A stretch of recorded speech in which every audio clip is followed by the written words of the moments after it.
जय Hind my dear students. आज मैं क्लास 10 का एक अध्याय नंबर 12 विद्युत पढ़ाने जा रहा हूं।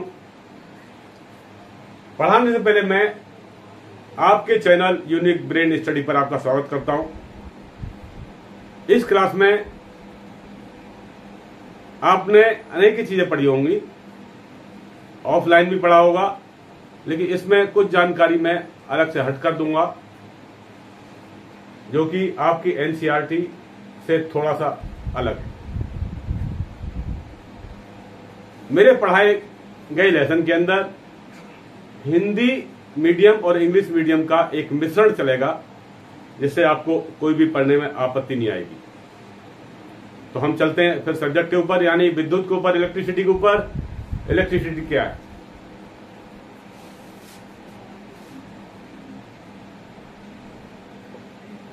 इलेक्ट्रिसिटी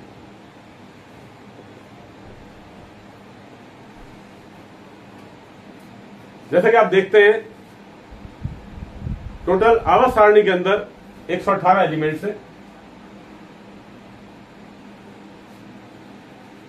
इसके अंदर कुछ मेटल हैं, कुछ नॉन मेटल हैं, कुछ मेट्रॉइड हैं, गैसेज है। तो इसके अंदर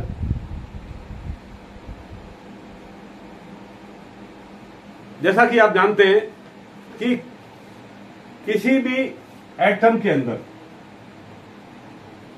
अंदर क्या होता है? न्यूक्लियस होता है और प्रोटॉन होता है जिसके ऊपर पॉजिटिव चार्ज होता है। इसके अलावा इस न्यूक्लियस के चारों तरफ इलेक्ट्रॉन्स अपने ऑर्बिट में घूमते रहते हैं।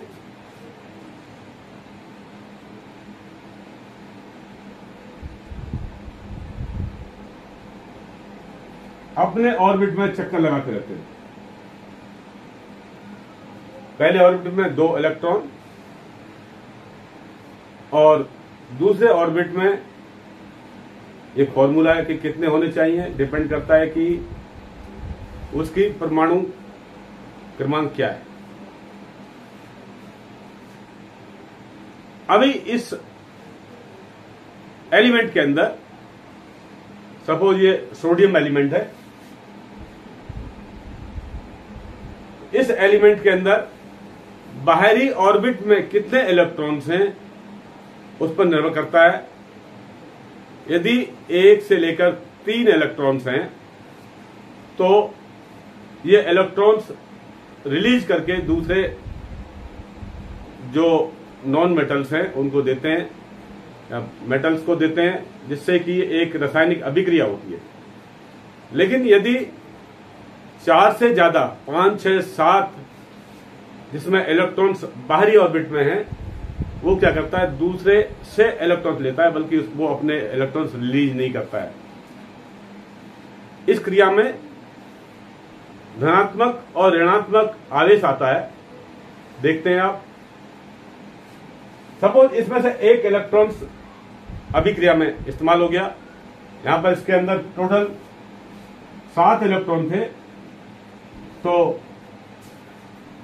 पहले में 2 और लास्ट में कितना हो गया? 5।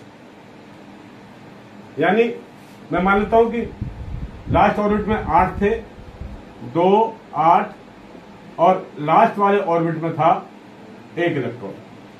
तो ये 1 इलेक्ट्रॉन्स यहां से रिलीज हो जाएगा, रासायनिक अभिक्रिया करेगा, तो यहां पर चार्ज क्या बच जाएगा? Positive charge. यानी इसमें नेगेटिव चार्ज क्या हो गया है? खत्म हो गया है।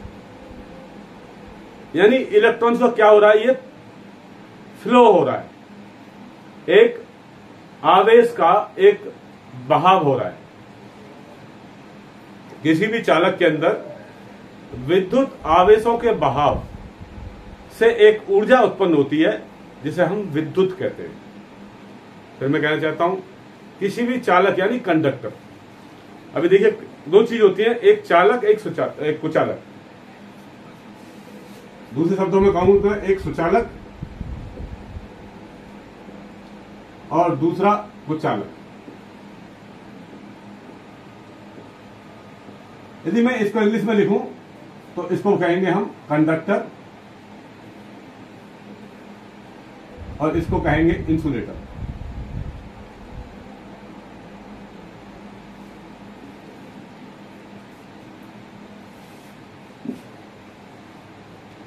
कंडक्टर जैसा कि बस के अंदर होता है, एक सीट पे बैठा होता है और आने वाली सवारियों को आगे बढ़ाता जाएगा और टिकट काटता जाएगा।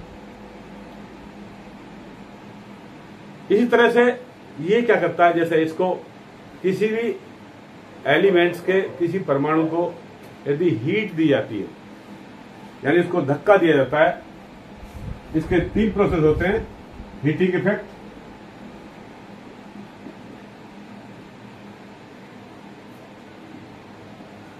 केमिकल इफेक्ट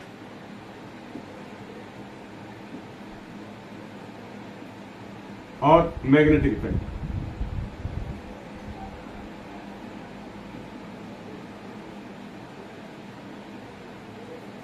यदि इनमें से कोई भी प्रोसेस को इस्तेमाल किया जाए तो उस परमाणु में से, उस एलिमेंट के लास्ट ऑर्बिट से इलेक्ट्रॉन्स इमिट होना शुरू हो जाएंगे और एक बहाव शुरू हो जाएगा, इलेक्ट्रॉन्स का बहाव शुरू हो जाएगा, जिससे एक ऊष्मा उत्पन्न होगी, एक एनर्जी उत्पन्न होगी, जिसे हम विद्युत कहेंगे। यानी दूसरी भाषा में फ्लो ऑफ इलेक्ट्रॉन्स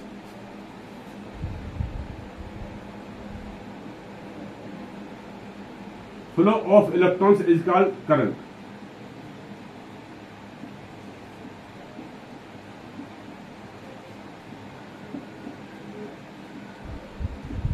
यानी इलेक्ट्रॉन्स के बहाव को क्या कहते हैं, हम विद्युत कहते हैं।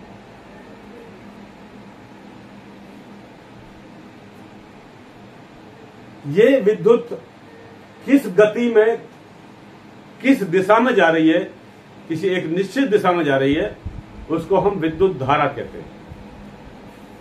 यदि एक दिशा में जा रही है, किसी एक निश्चित दिशा में, तो उसको हम कहेंगे विद्युत धारा।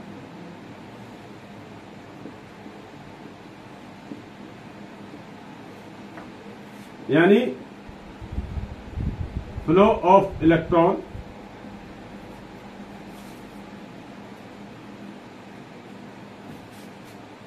in a closed circuit is called electricity.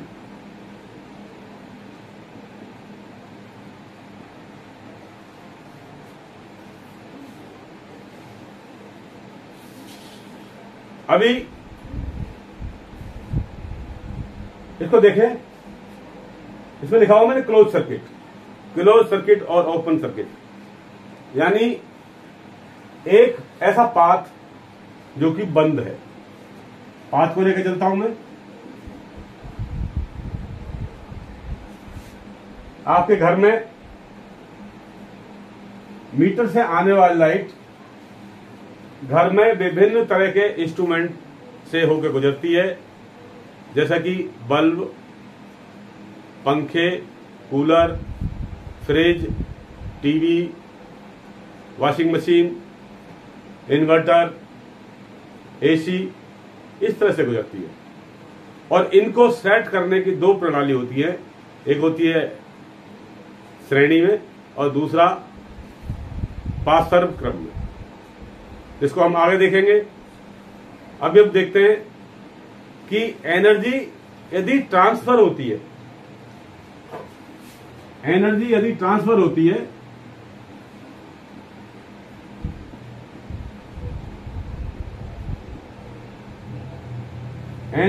Transfer होती है किसी भी क्लोज सर्किट में, तो उसे हम कहते हैं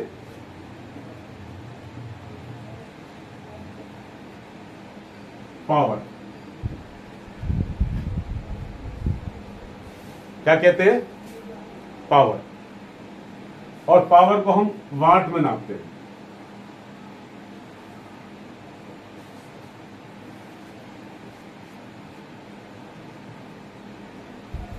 कोई भी एक सर्किट लेते हैं,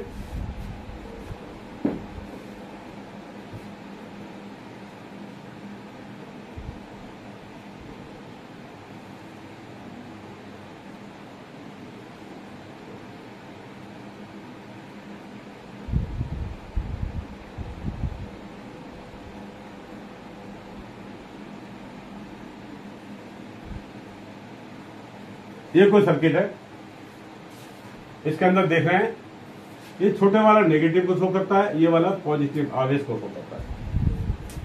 यानी इधर क्या पोटेंशियल है नेगेटिव, इधर क्या है पॉजिटिव पोटेंशियल। तो जब एक इस तरह से बनाया हुआ है तो इसको हम बोलते हैं सेल, और कई सेल मिलकर एक बैटरी बनती है। तो देखिए आगे,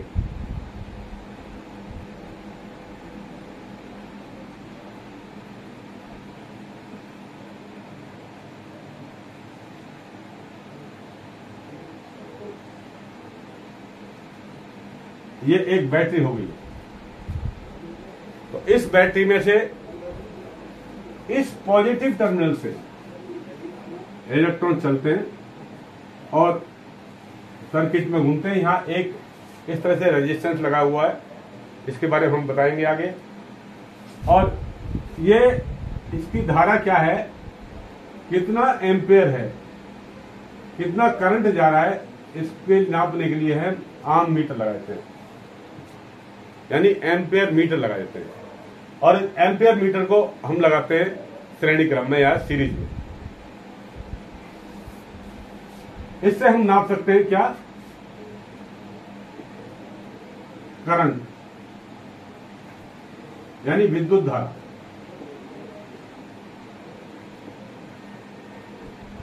विद्युत धारा का मापन इसके द्वारा किया जाता है और इस इंस्ट्रूमेंट को हम कहते हैं एम्पियर मीटर यानी आम मीटर। जैसा मैं बताया था, इसको कहां लगाते हैं हम, श्रेणी क्रम में यानी सीरीज में लगाते हैं। इसको ओपन करने के लिए या क्लोज करने के लिए यहां पर हम एक की लगाते हैं। यदि ये निशान दिया हुआ है तो ये क्या है, ये बंद की है, और ये है तो क्या है, ये ओपन की है। दूसरी तरह से मैं लिखना चाहूं तो आप देख रहे हैं,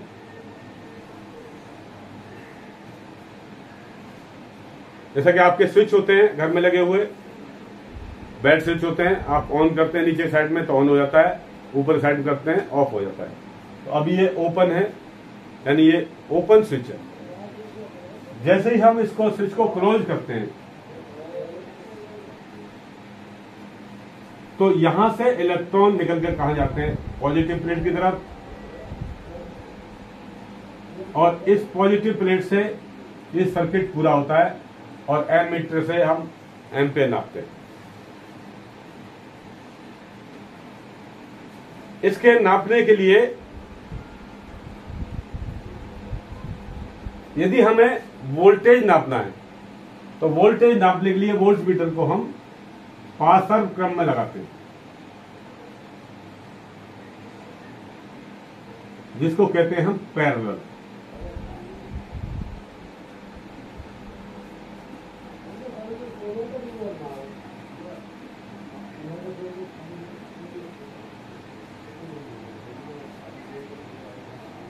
वोल्ट मीटर को हम पासर क्रम में लगाते हैं यानी पैरेलल सर्किट में लगाते हैं।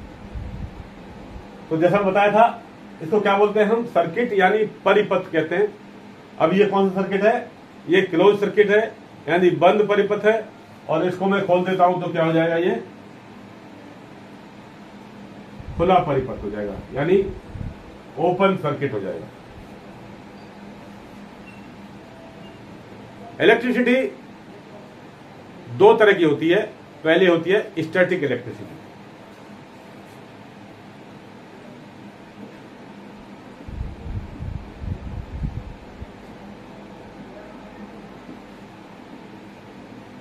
जिसको हम बोलते हैं स्थायी।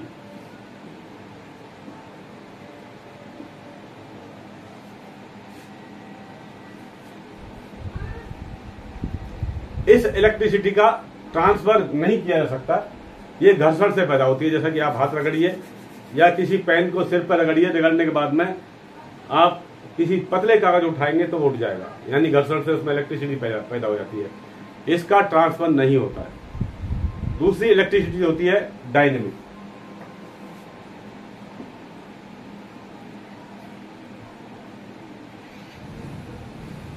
जिसको हम अस्थायी बोलते हैं।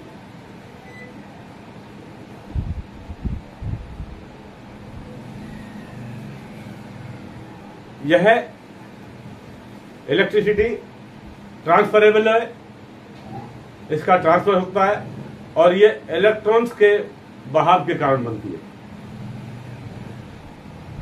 ये फिर दो तरह की होती है, एक डीसी और एसी। डीसी का मतलब डायरेक्ट करंट और एसी का मतलब अल्टरनेटिव करंट। डीसी करंट को हम डायरेक्ट बैटरी से लेते हैं और एसी को हम साइनोसाइडल वोल्टेज से लेते हैं। जैसे कि आप देखते हैं एसी का जो ग्राफ होता है वो इस तरह चलता है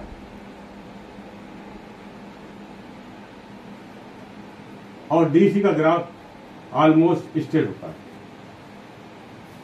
एसी को डीसी में कन्वर्ट करने के लिए कन्वर्टर लगाया जाता है, यानी इसको जो वेव्स चल रही है उनको स्टडी करने की कोशिश की जाती है, जिससे कि डीसी बनाया जाता है। आप देखते हैं यदि आपने स्विच में, घर में जो स्विच लगे हुए हैं उसके अंदर मोबाइल चार्ज करने के लिए आप क्या लगाते हैं, एक एडाप्टर लगाते हैं, जिससे कि आपकी 220 वोल्टेज को 12 वोल्ट डीसी में कन्वर्ट किया जाता है। और वो डीसी आप किसको देते हैं, अपने मोबाइल को चार्ज करने के लिए। इस तरह से डीसी को एसी में कन्वर्ट करना, यानी एसी को डीसी में कन्वर्ट करने के लिए क्या करते हैं, हम कन्वर्टर लगाते हैं, जिससे कि जरूरत मुताबिक उसको इस्तेमाल किया जाता है। विद्युत धारा नापने के लिए जैसे बताया था, क्या लगाते हैं हम, आममीटर, जिससे हम विद्युत धारा को नापते हैं। और इलेक्ट्रॉन्स क्या है, एक आवेशों का एक बहाव है। आवेश में बताए थे धनात्मक आवेश और ऋणात्मक आवेश, इनका बहाव है। तो इस आवेश को हम नापने के लिए एक यूनिट होती है जिसको हम कहते हैं, आवेश नापने की यूनिट होती है, आवेश यानी पोटेंशियल को नापने की यूनिट, इसकी यूनिट होती है कूलम, जिसको हम क्यूबी कहते हैं।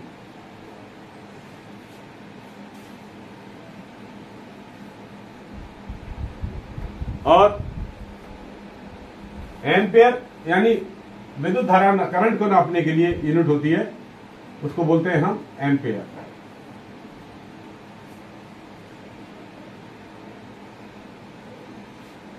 एम्पियर एक बड़ी यूनिट है, इसको हम छोटा कर देते हैं, जिसको मिली एम्पियर यानी 10⁻³ माइक्रो एम्पियर 10⁻⁻⁶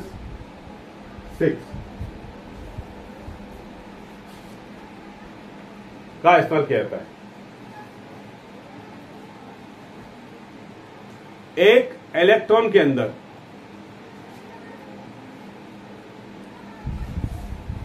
अभी यदि हम आवेश की बात करें तो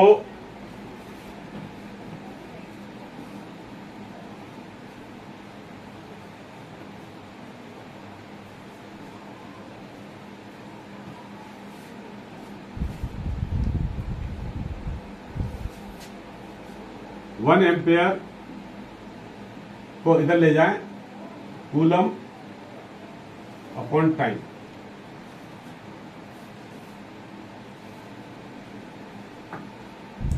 यानी इसको मैं 1 मान लूं और इसको 1 मान लूं, तो 1 सेकंड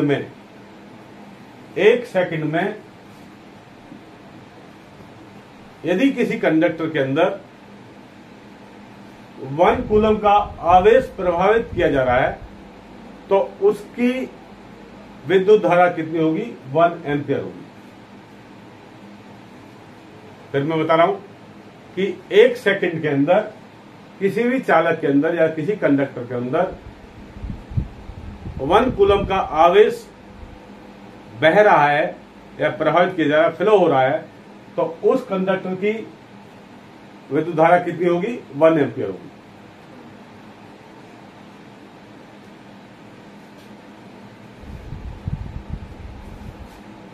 सिक्स 6.25 इंटू 10⁻18 क्या ये? इलेक्ट्रॉन्स।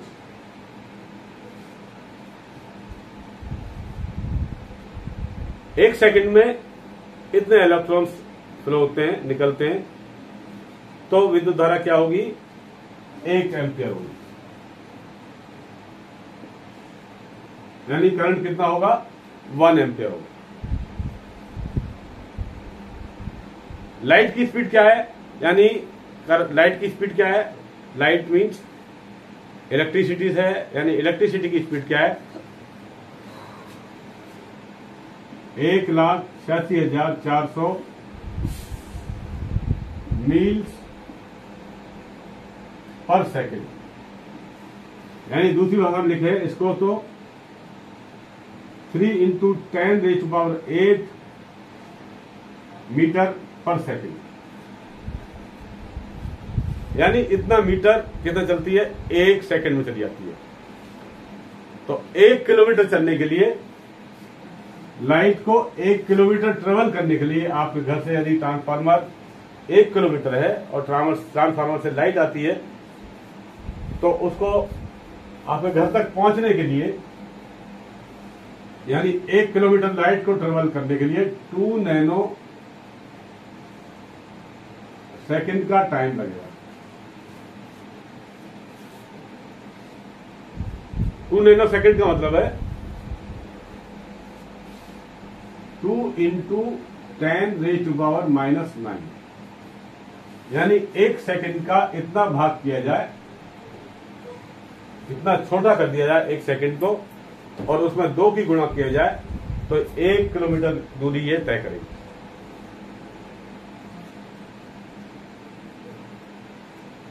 तो आप अनुमान लगा सकते हैं कि लाइट की स्पीड कितनी ज्यादा है।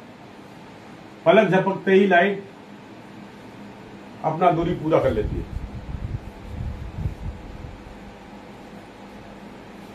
तो आपने देखा था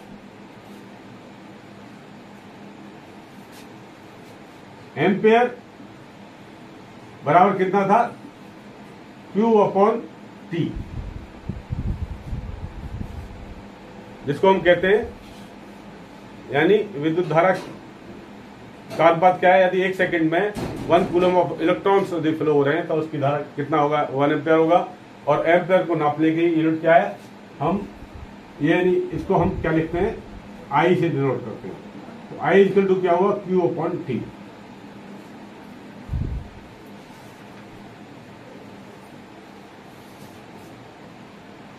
अभी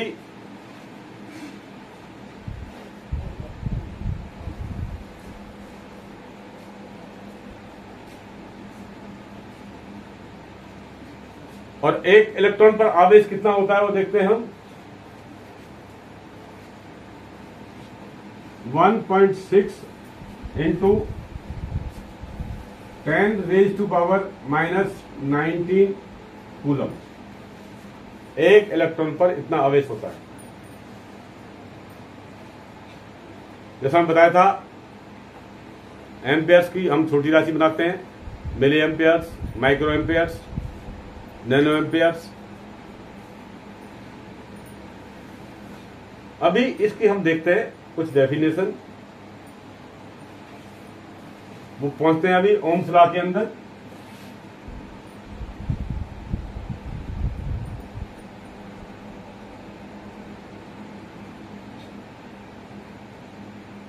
ओम्स लॉ,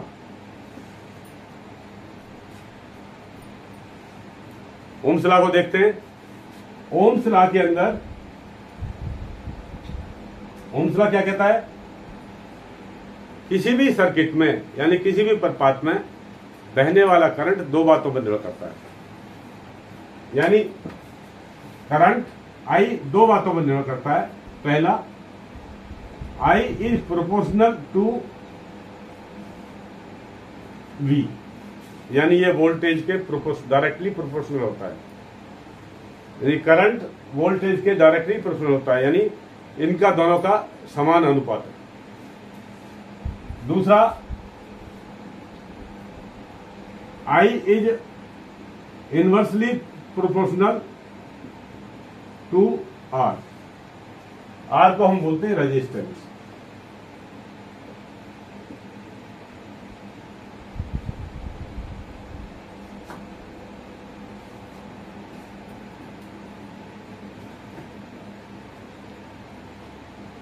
यानी करंट का उल्टा और वोल्टेज का सीधा संबंध है। वोल्टेज से सीधा अनुपात है और करंट से उल्टा अनुपात है। यानी हम यदि वोल्टेज को बढ़ाते हैं तो करंट बढ़ जाएगा, यदि हम रेजिस्टेंस को बढ़ाएंगे तो करंट क्या हो जाएगा, कम हो जाएगा। रेजिस्टेंस को कम करेंगे तो करंट क्या होगा, कम हो जाएगा। तो हम देखते हैं ये बीमारी क्या है, रेजिस्टेंस, वोल्टेज और करंट, इनकी डेफिनेशन क्या है, इनको हम देखते हैं।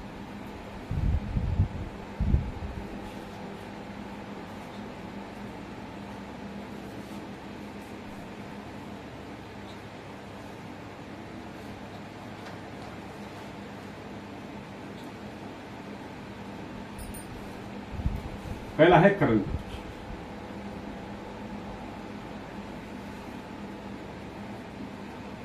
करंट की डेफिनेशन मैं बता चुका हूं, यानी इलेक्ट्रॉन्स के फ्लो होने की, जो आवेश के फ्लो होने का जो बहाव है उसमें ऊर्जा उत्पन्न होती है, उसे हम क्या कहते हैं, विद्युत कहते हैं। और ये किसकी वजह से होती है, इलेक्ट्रॉन की वजह से, यानी इलेक्ट्रॉन्स के फ्लो होने को ही हम क्या कहते हैं, करंट कहते हैं। इसकी यूनिट है नापने की एम्पेयर, यानी एम्प्स।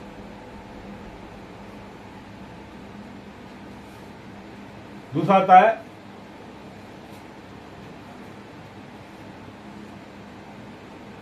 रेजिस्टेंस।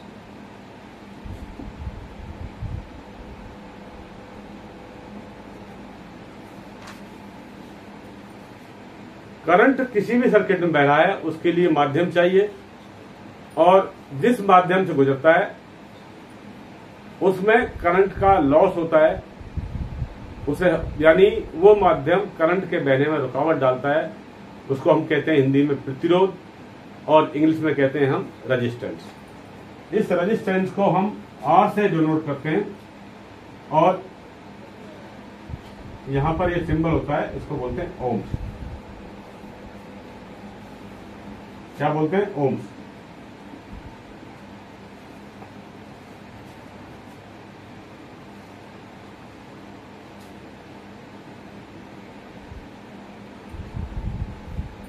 किसी भी क्लोज सर्किट के अंदर, सपोज ये कोई क्लोज सर्किट है,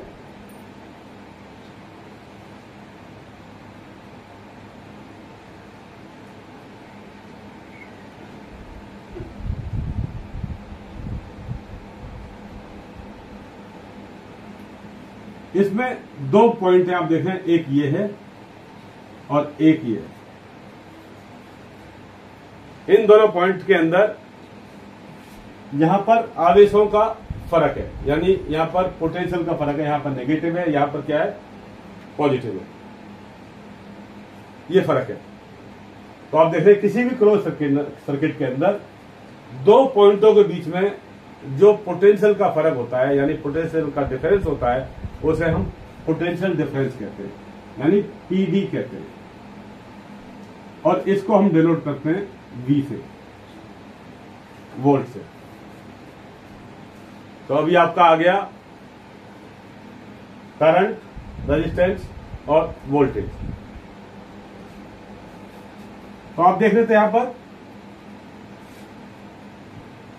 बता रहा था मैं, I directly proportional to V और I inversely proportional to resistance. Circuit दो तरह के होते हैं, एक in series and in parallel, यानी श्रेणी क्रम में और पासर क्रम में। जो बिजली हम फिटिंग करते हैं घर के अंदर, जरूरत के मुताबिक श्रेणी क्रम में लगाते हैं कहीं, और कहीं पासर क्रम में लगाते हैं, यानी पैरेलल सर्किट बनाते हैं। ओके बच्चे, अभी तक आप लोगों ने पढ़ा ओम्स लॉ। ओम्स लॉ के अंदर करंट और वोल्टेज का एक अनुपात होता है, यानी इनका संबंध होता है I directly proportional to voltage और I inversely proportional to resistance, यानी I इजिकल टू होता है V into R, V upon I is equal to होता है R।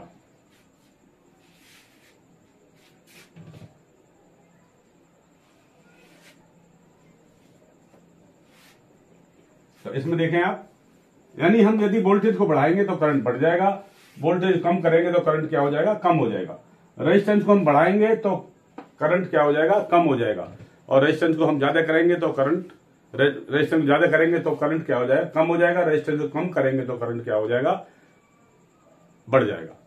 अभी देखते हैं इसमें, यानी इस तरह से जो मेटल्स होते हैं, कुछ मिश्रित धातु और मेटल्स, उनके अंदर जो कॉम्बिनेशन होता है उसमें डिपेंड करता है कि उसका रेजिस्टेंस कितना है। यानी रेजिस्टेंस यदि कम है तो आपका करंट क्या मिलेगा, आपको ज्यादा मिलेगा।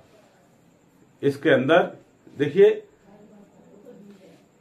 जो करंट को ज्यादा फ्लो करता है, करंट के अंदर रुकावट जो जिसमें कम पड़ती है, रुकावट तो पड़ती है सब में, लेकिन जिसमें कम पड़ती है उसको क्या बोलते हैं हम, सुचालक, यानी कंडक्टर। क्या कहेंगे, कंडक्टर, या कहेंगे सुचालक।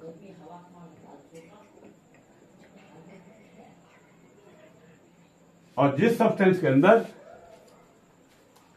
रुकावट ज्यादा पड़ती है करंट के फ्लो में, उसको हम बोलते हैं कुचालक।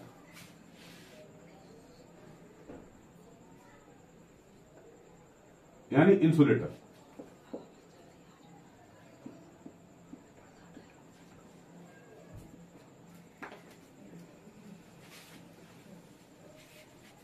जब करंट फ्लो होगा, करंट फ्लो होने के लिए हमको सर्किट की जरूरत पड़ती है, जिसमें हम विभिन्न प्रकार के इंस्ट्रूमेंट को लगाते हैं, जैसे बल्ब है, पंखा है, कूलर है, फ्रिज है, वॉशिंग मशीन है। इस तरह के जो इंस्ट्रूमेंट को लगाते हैं, इसके लगाने के लिए हमें क्या चाहिए वो देखना पड़ता है। हमको वोल्टेज कम चाहिए, वोल्टेज ड्रॉप करना है या करंट ड्रॉप करना है, हमको मेंटेन करना है क्या, करंट को लगातार करंट मिलता रहे, हर एक पर करंट बराबर मिले। तो इसके लिए क्या करते हैं हम, दो क्रम होते हैं, एक है श्रेणी क्रम और दूसरा श्रेणी क्रम, और दूसरा होता है पासर क्रम।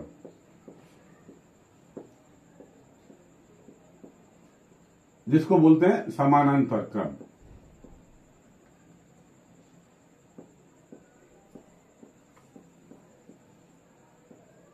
समानांतर क्रम, श्रेणी क्रम को हम बोलते हैं सीरीज, और समानांतर क्रम को बोलते हैं हम पैरेलल। तो यानी पैरेलल और सीरीज में हम अपने जो एप्लियंसेस है उनको कनेक्ट करते हैं, अपने यंत्र को कनेक्ट करते हैं। लेकिन कभी कभी पैरेलल और सीरीज दोनों में करना पड़ता है, तो उसको हम देखेंगे एक एक करके। पहले हम देखते हैं resistance in series.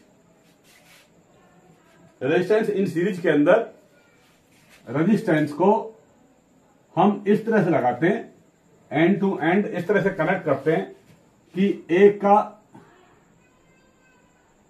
Last and और दूसरे का बिगिनिंग एंड, इस तरह से लगातार कनेक्ट करते हैं। इसके अंदर करंट हर पॉइंट पर समान जाएगा, यानी इलेक्ट्रॉन्स हर एक ही रास्ता होगा। यानी इस तरह से हम यदि कनेक्ट करें रेजिस्टेंस को, जिसमें करंट के फ्लो होने का एक ही रास्ता हो, तो उसको हम श्रेणी क्रम कहते हैं, यानी इन सीरीज सर्किट कहते हैं। इसके अंदर आप देख रहे हैं, इसके अंदर हर रेजिस्टेंस के दो पॉइंटों को बीच में पोटेंशियल का ड्रॉप होगा, पोटेंशियल कम हो जाएगा। हर पॉइंट पर क्या होगा, पोटेंशियल कम हो जाएगा। इलेक्ट्रॉन्स को फ्लो होने के लिए एक क्या चाहिए हमको, फोर्स चाहिए, जिसको बोलते हैं हम इलेक्ट्रोमोटिव फोर्स, इलेक्ट्रोमोटिव फोर्स यानी जिसको हम बोलते हैं ईएमएफ। और ईएमएफ क्या होगा, हर पॉइंट पे क्या हो जाएगा, कम हो जाएगा, यानी पोटेंशियल का क्या आ जाएगा, हर पॉइंट पर पोटेंशियल का डिफरेंस आ जाएगा, जिसको बोलते हैं पोटेंशियल डिफरेंस।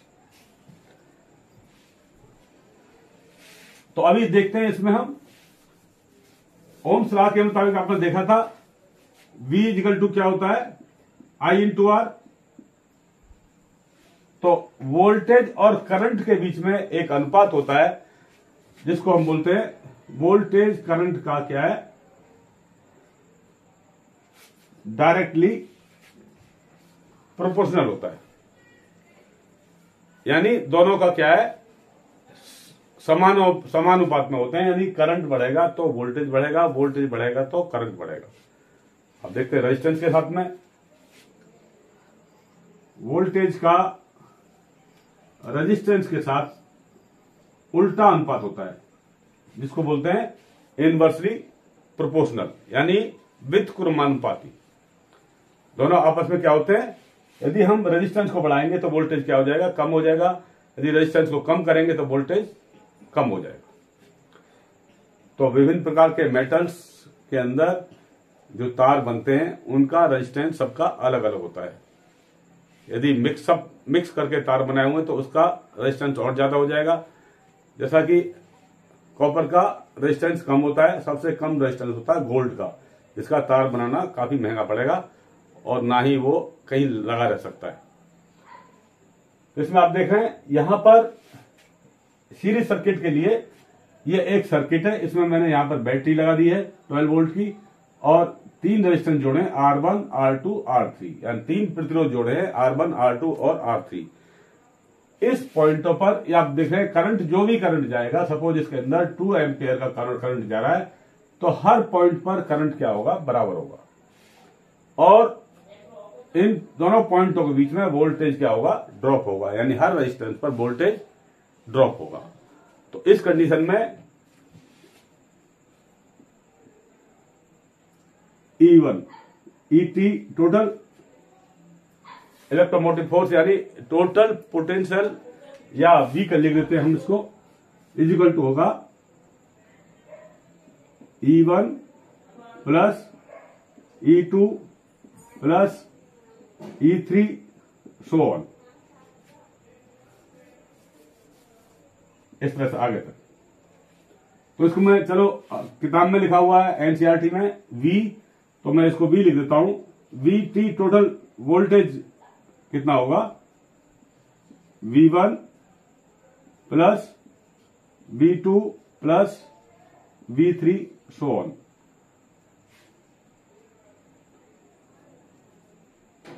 एन जितने लगाए हुए हैं।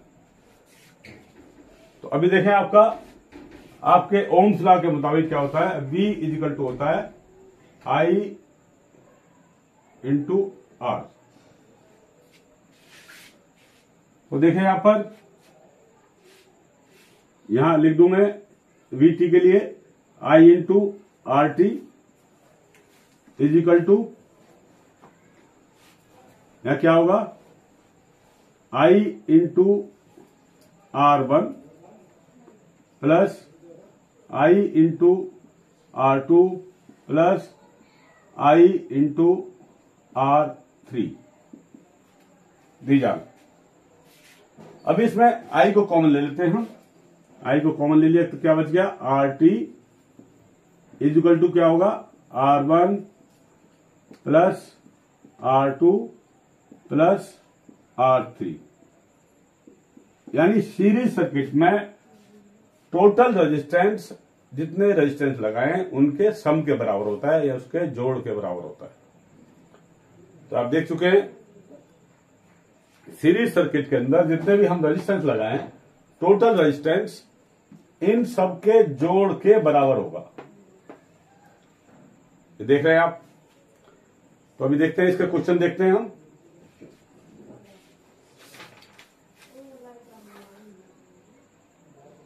इसका हम न्यूमेरिकल देखते हैं।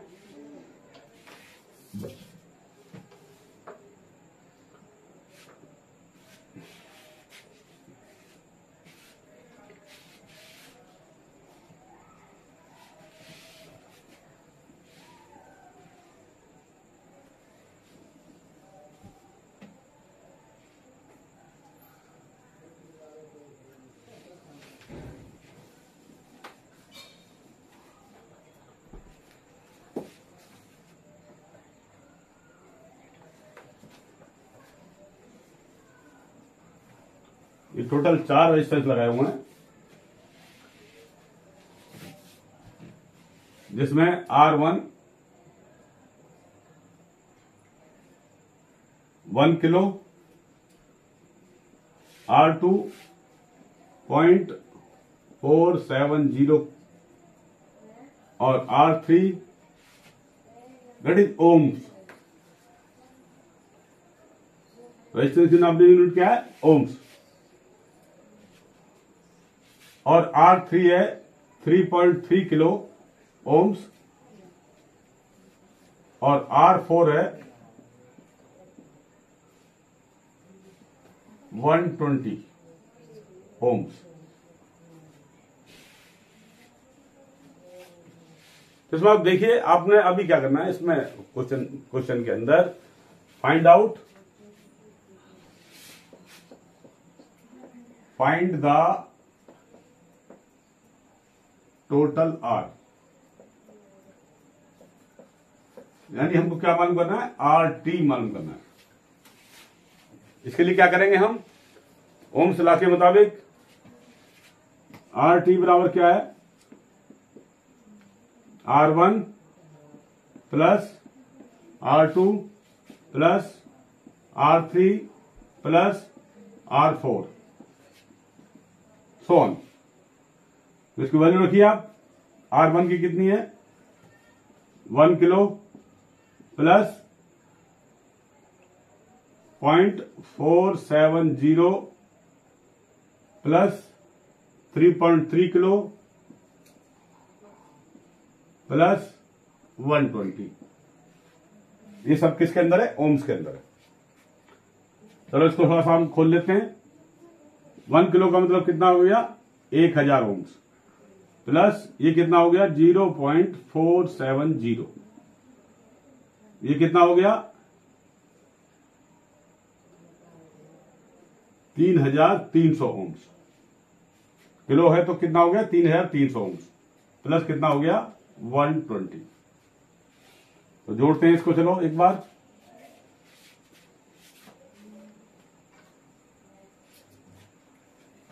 वन 470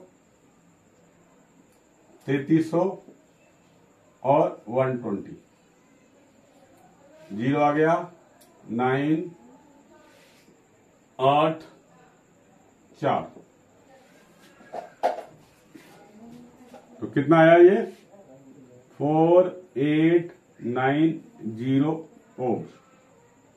इसको मैं किलो में बदली करता हूं क्योंकि किलो में दिया हुआ है। तो ये कितना हो गया? 4.89 किलो ओम्स।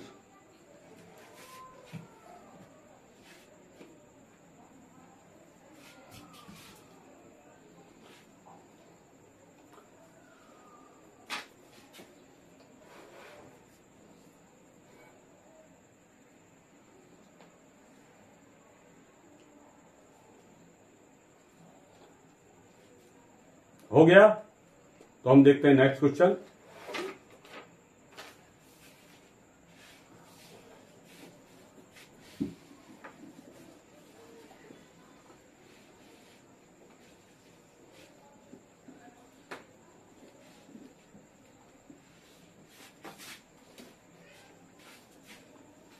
नेक्स्ट क्वेश्चन के अंदर 3 रेजिस्टेंस है।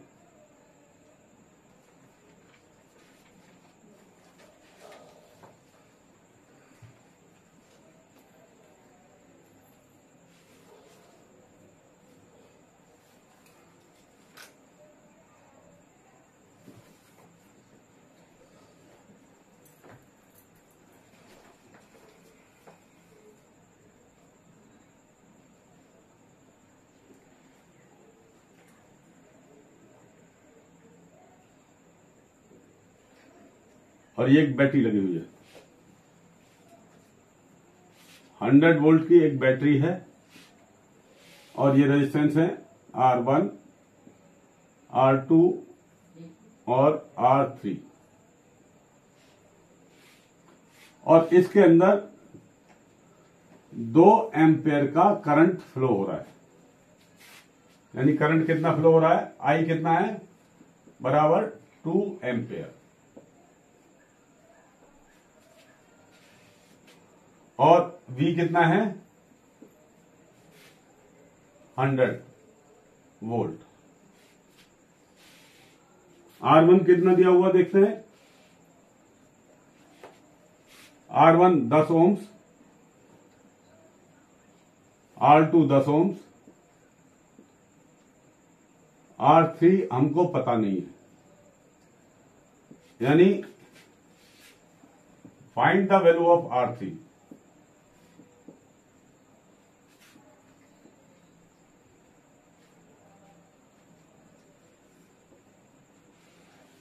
हमें वैल्यू निकालना है किसका, R3 का। तो हम देखेंगे ओम्स लॉ के मुताबिक इसको सॉल्यूशन करते हैं, निकालते हैं, यानी सॉल्व करते हैं इसको। देखो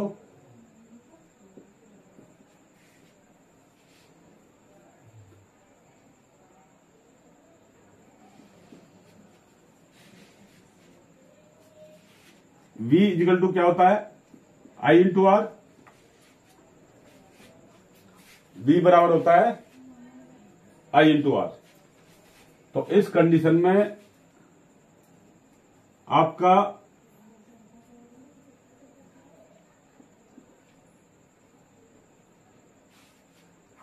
R बराबर क्या होगा, R बराबर होगा यहां पर ये V अपॉन I। R बराबर क्या होगा, V अपॉन I। I इधर आ गया और R बराबर होगा V अपॉन I। तो इसकी वैल्यू रखते हैं चलो, यानी V upon I is equal to क्या हो गया, R। तो वही V कितना है आपका, 100 वोल्ट। I कितना है, 2 ओम्स, बराबर क्या हो गया, R। काट दीजिए इसको, कितने बार गया, 50 बार। यानी R इज इक्वल टू हो गया 50 ओम्स।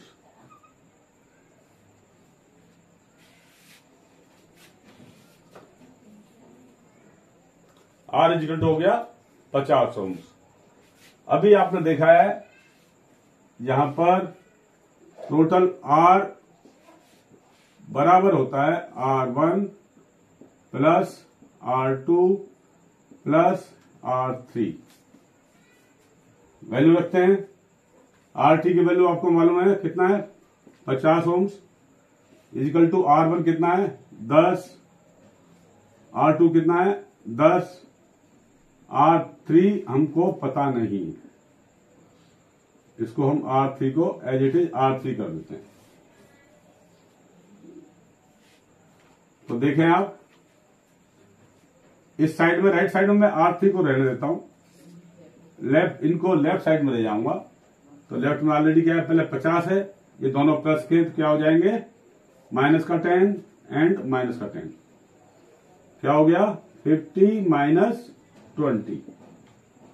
देन R3 बराबर कितना हो गया, 30 ओम्स बराबर R3। तो ये कितना हुआ तुम्हारा, 30 ओम्स।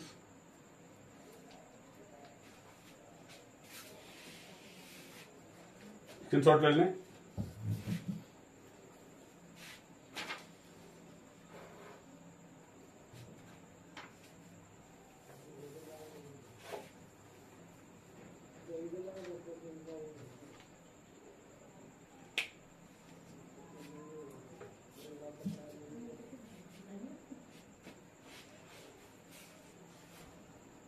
हो गया, चले आगे। ओके,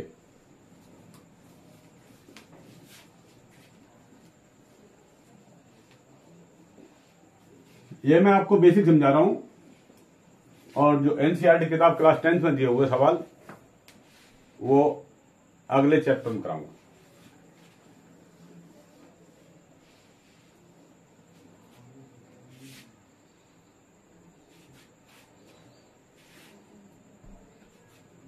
रेजिस्टेंस इन पैरेलल देखते हैं।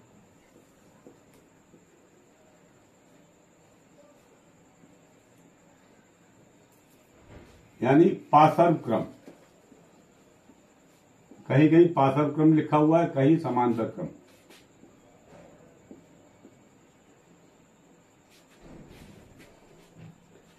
इस सर्किट के अंदर रेजिस्टेंस को हम इस तरह लगाते हैं, यानी एक ही एंड से रेजिस्टेंस को जोड़ दिया और इसी एंड से दूसरे रेजिस्टेंस को जोड़ देते हैं।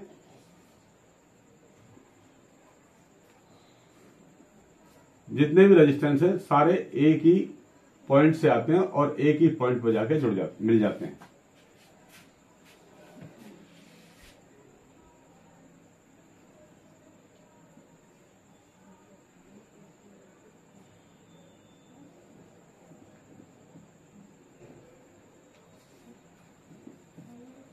इस तरह से इस कंडीशन में आप देख रहे हैं, ये सपोज ए पॉइंट है और ये बी पॉइंट है, इन दोनों के बीच में पोटेंशियल ड्रॉप नहीं होगा, यानी ईएमएफ क्या होगा, बराबर रहेगा, एक ही रहेगा।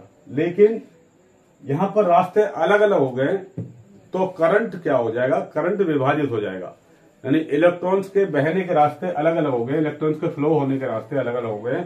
इसलिए क्या होगा, जो करंट है, करंट में क्या हो जाएगा, रेजिस्टेंस के मुताबिक वेरिएशन आएगा, यानी करंट ड्रॉप हो जाएगा। तो इस कंडीशन में इसे बनाता हूं मैं आपको, एक इसमें कंफ्यूजन हो रहा होगा, थोड़ा सा साधारण कर लेता हूं मैं।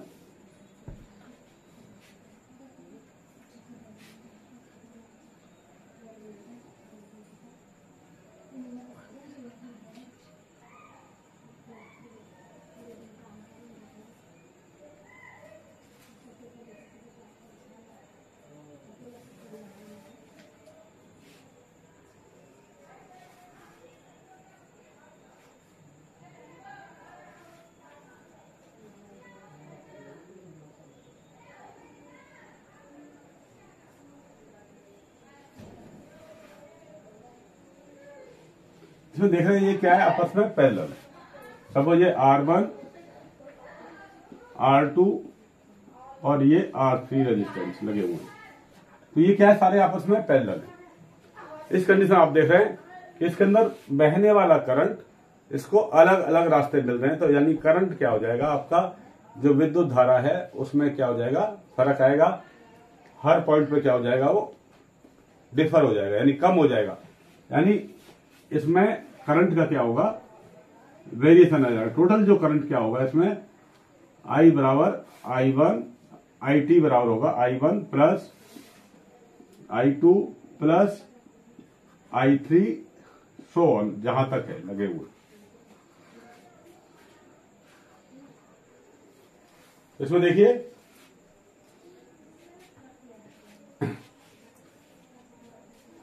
I बराबर क्या होता है तुम्हारा, क्योंकि V बराबर क्या था, I इंटू R, तो I बराबर क्या होगा, V अपॉन R।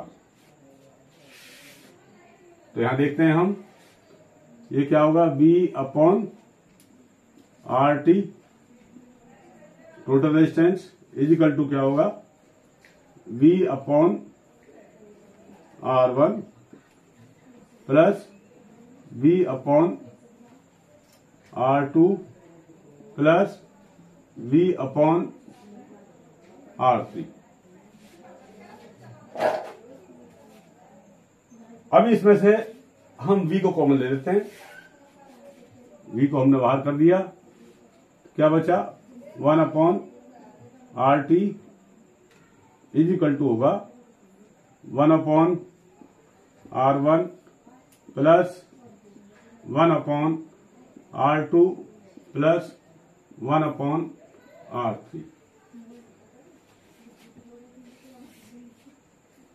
यानी टोटल रेजिस्टेंस, जो रेजिस्टेंस लगे हुए हैं उसकी वैल्यू से भी कम होगा। यानी इसमें क्या है, 1/RT इजिकल टू होगा 1/R1 plus 1/R2 plus 1/R3, यानी टोटल रेजिस्टेंस से भी क्या होगा, ये कम होगा। इसका हम एग्जांपल देखते हैं।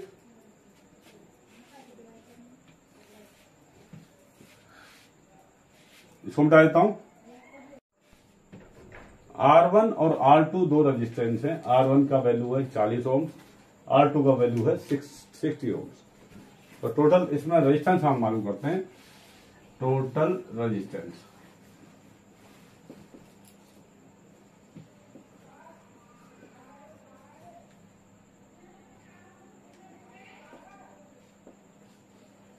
यानी RT मालूम करना है हमें।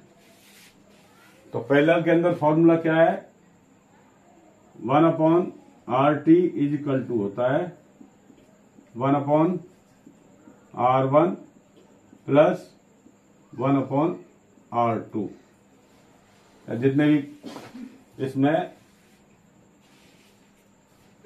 जितने भी रेजिस्टेंस लगे हुए हैं तो इनकी वैल्यू रखते हैं। फिर R1 कितना है, 1/40 प्लस 1/60।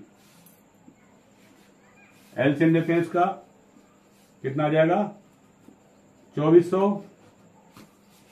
100 काटा कितना आ गया 60 का एक में गया तो कितना हो गया 60 प्लस इधर क्या आ जाएगा 60 से गया 40 बार, तो यहां गया 40 का एक में गया तो 40 इजिकल टू हो गया 100/2400 इजिकल टू क्या हो गया RT। काटिए इसको, 2 जीरो है, 2 जीरो से 0 काट दीजिए, क्या बचा RT इजिकल टू हुआ 1/24, सॉरी 1/RT बराबर हुआ 1/24। तो RT बराबर क्या होगा 24 ओम्स। तो आपने देखा, यानी टोटल रेजिस्टेंस पैरेलल सर्किट के अंदर जो रेजिस्टेंस दिए हुए हैं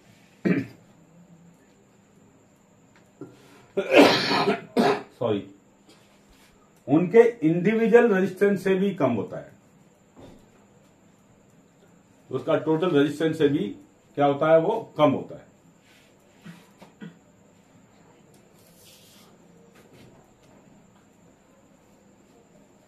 इसकी एक एग्जांपल देखते हैं।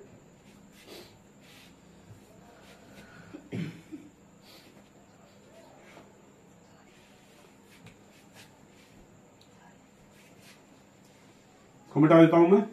हो गया, चलो हो गया होगा।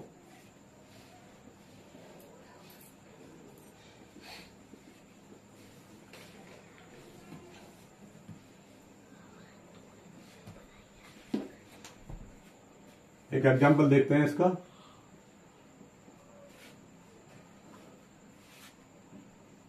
कोई एक सर्किट है, इसके अंदर दो रेजिस्टेंस पैरेलल में लगे हुए हैं।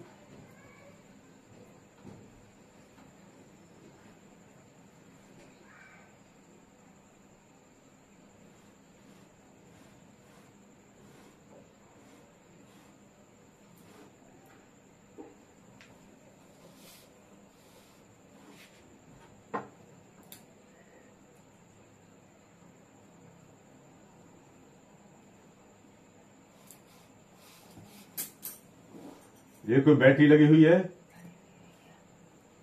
ये R1 रेजिस्टेंस है और ये है R2 रेजिस्टेंस। इसकी वैल्यू है सेम 40 ओम्स और ये है 60 ओम्स, और इसके अंदर 2 एम्पेयर का करंट फ्लो हो रहा है। तो हमें वोल्टेज मालूम करना है, यानी बैटरी मालूम करना है कि बैटरी कितने वोल्ट का लगा हुआ है।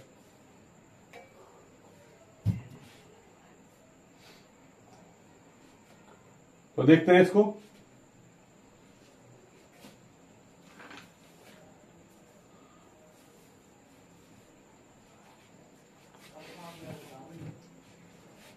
पहले देखिए रेजिस्टेंस को मालूम करते हैं। 1/RT इज इक्वल टू कितना होगा, 1/R1 प्लस 1/R2। तो कितना देखिए करिए, R1 कितना है 40 प्लस 1/60, दैट इज कितना हुआ 2400, जैसा कि पहला था, कोई फिगर चेंज नहीं है। ये बराबर हुआ 1/RT। तो यहां क्या आएगा फिर 60 प्लस 40 इज इक्वल टू क्या हो गया 100/2400, कट गया कितना आया 1/24, that is 1/RT। 1/RT is equal to कितना हुआ 1/24। तो RT बराबर होगा 24 ओम्स।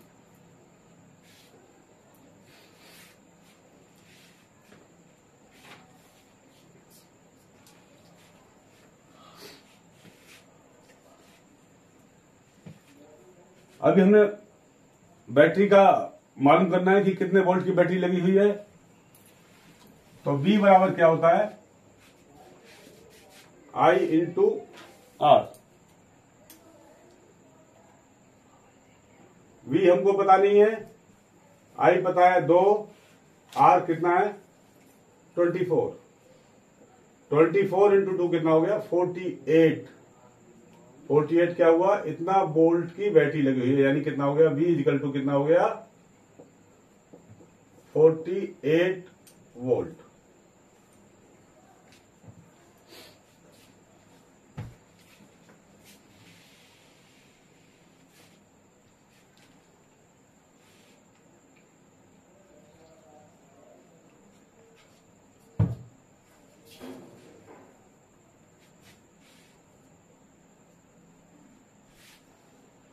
हाँ, स्क्रीनशॉट ले,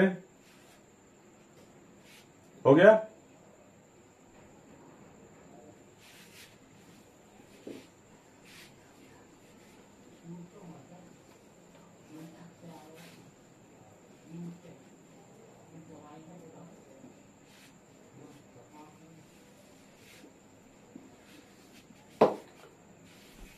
अभी देखते हैं, एक ऐसा सर्किट है जिसके अंदर पैरेलल और सीरीज दोनों हैं, यानी मिश्रित है।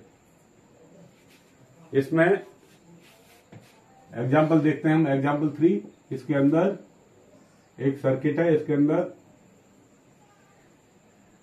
ये R1 है। इसके बाद चलिए आगे,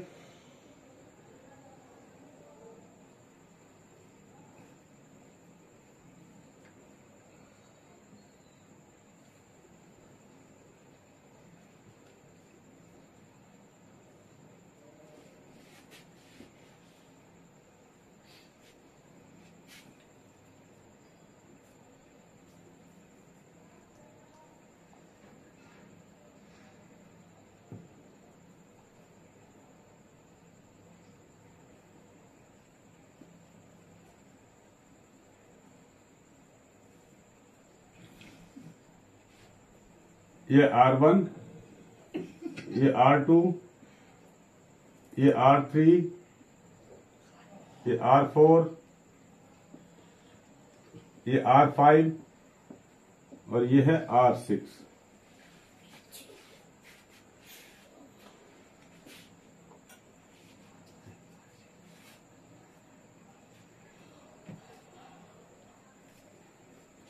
इनकी वैल्यू देखते हैं। इसकी वैल्यू है 5 ओम्स,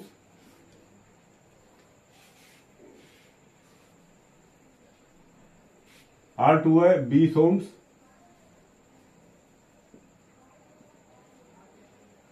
R3 है 20 ओम्स,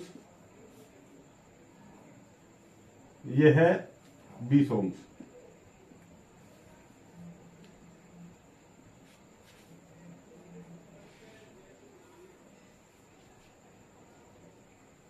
ये 40 ओम्स, ये 5 ओम्स।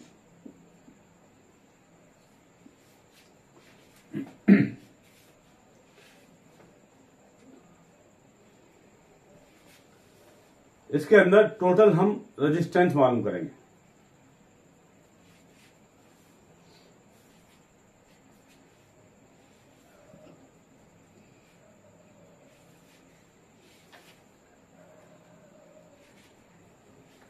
देखिए, यदि आप ऐसा ही करना चाहें, देख लीजिए, ये सर्किट पूरा क्या है, ये सीरीज में।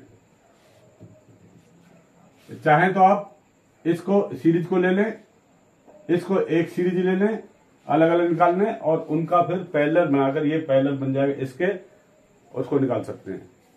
लेकिन इसको मैं थोड़ा सा चेंजिंग करता हूं।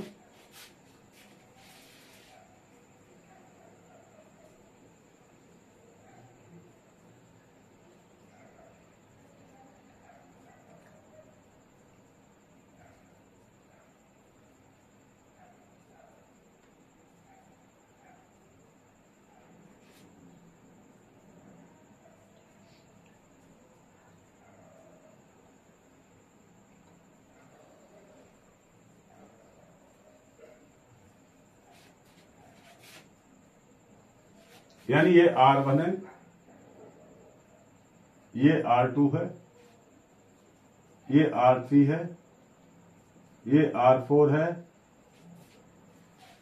और ये R5 है, और ये है R6।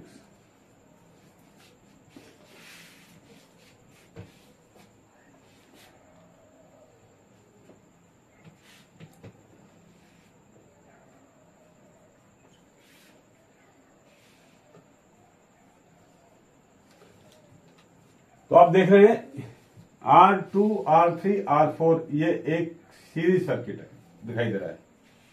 तो इसको मैं ले लेता हूं RA। और आप जानते हैं कि सीरीज सर्किट के अंदर टोटल रेजिस्टेंस बराबर होता है R1 plus R2 plus R3। तो यहां पर मैं इसको RA मान लिया है, टोटल सारे को RA मान लिया है। RT तो लास्ट में होगा, टोटल रेजिस्टेंस होगा, उसको RT कहेंगे। RA मान लिया, तो RA बराबर क्या होगा, R1 plus R2 plus R3। तो वैल्यू रखते हैं इसकी। R1 कितना है, 5 ओम। R2 कितना है, 20।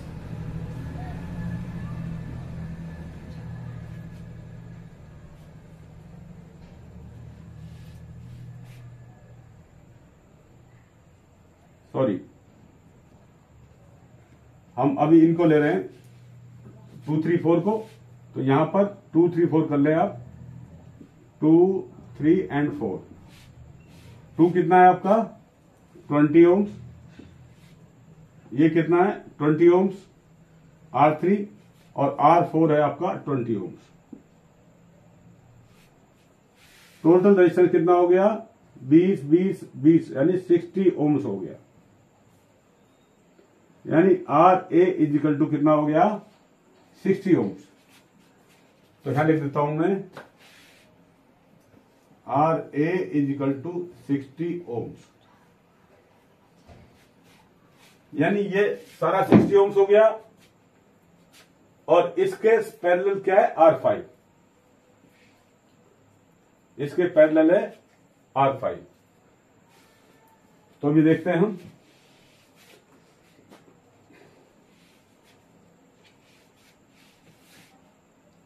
इसको मिटा देता हूं, चलो आगे चलता हूं।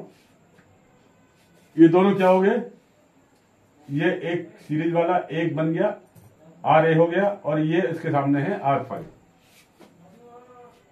यानी इस कंडीशन में 1/RB लिख दूंगा मैं इसको, बराबर होगा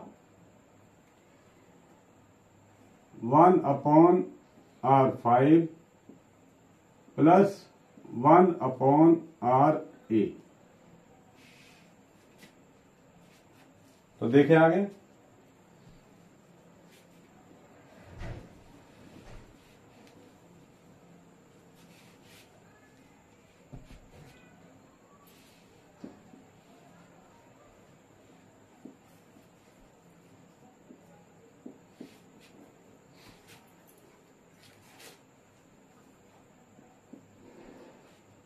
तो कितना है R5 कितना है आपका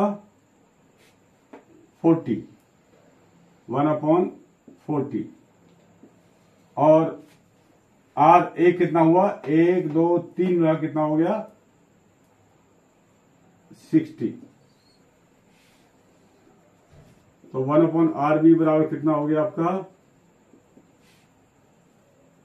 कितना है दोनों का 2400 है ऊपर 60 प्लस 40 सेम 100/2400 काट दीजिए कितना बच गया 1/24 दैट इज 1/RB ये क्या आया 1/RB बराबर कितना हुआ 1/24 तो RB बराबर क्या होगा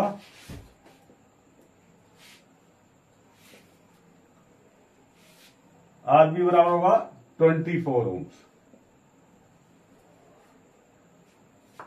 तो अभी आपको ये सारा मालूम पड़ गया ये क्या हो गया अभी एक सीरीज में आ गया ये पूरा एक सीरीज बन गया तो ये है और ये इसके साथ सीरीज बन गया ये भी सीरीज बन गया यानी सारा चीज अभी क्या हो गया एक सीरीज में आ गया है। तो अभी सीरीज देखते हैं इसको तो सीरीज देखने के लिए सीरीज के अंदर क्या होता है RT बराबर होता है R1 plus R2 plus R3 so on. तो इसके अंदर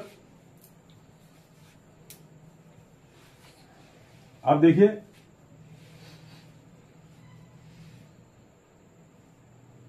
यानी टोटल रेजिस्टेंस बराबर कितना होगा ये क्या है R1 प्लस क्या है ये सब मिलकर क्या था RA ठीक है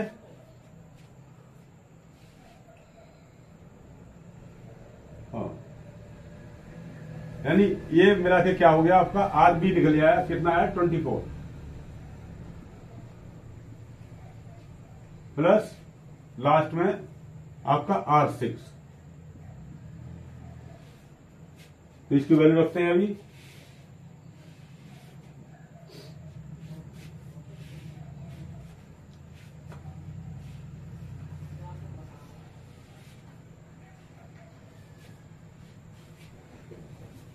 सॉरी ये 10 ओम्स था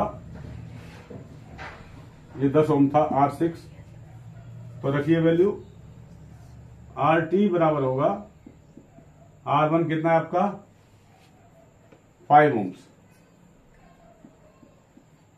RB कितना है आपका 24 ओम्स और R6 कितना है आपका 10 ओम्स चाहे आप 5 रहने दें 5 से आप निकाल लीजिए कोई बात नहीं तो कितना हो गया 24 और 10 34 और 5 39 ओम्स और 5 रखा हुआ तो कितना हो जाएगा 34 ओम्स हो जाएगा जिसने 5 रखा हुआ है उसको नाम मिटाया तो ये कितना हो जाएगा 34 ओम्स। इस तरह से हम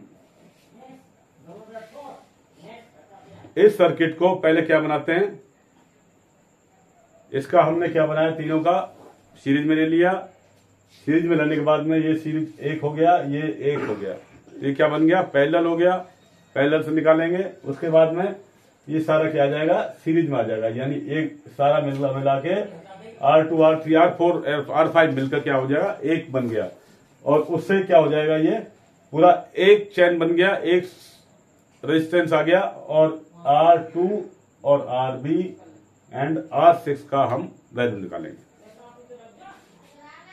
इस तरह से आप ये वैल्यू निकाल सकते हैं और ये समझ में आया हो तो इसको आप लाइक करें सब्सक्राइब करें